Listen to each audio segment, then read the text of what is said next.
વડોદરાના નાગરવાડા ખાતે 4.5 વર્ષની નૂર ફાતેમા આગેવાને મુસ્લિમ પરંપરા મુજબ બિસ્મિલ્લાહ પઢી પરિવારના સગા વહાલાઓએ શુભેચ્છાઓ આપી અને જમણવારનું આયોજન થયું. વડોદરા નાગરવાડા ખાતે રહેતી 4.5 વર્ષની નૂર ફાતેમા આકિબભાઈ આગેવાનની દીકરીએ મુસ્લિમ સમાજના રીત રિવાજ પ્રમાણે બિસ્મિલ્લાહ પઢી હતી, જેમાં કુટુંબના સગા વહાલાઓએ ફૂલહાર પહેરાવી શુભેચ્છાઓ આપી હતી. આ પ્રસંગમાં જમણવાર પણ રાખવામાં આવ્યો હતો. નાની બાળકીએ અલ્લાહની આયતો પઢી દુઆઓ કરી હતી.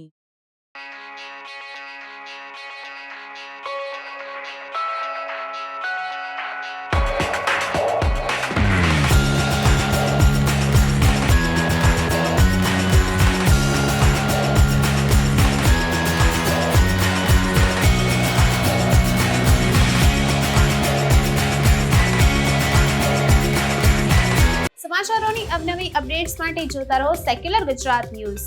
સાથે સેક્યુલર ગુજરાત ન્યૂઝ ચેનલને લાઇક, શેર અને સબસ્ક્રાઇબ કરો અને બેલ આઇકોન દબાવીને સમાચારોની ઝડપી માહિતી મેળવો.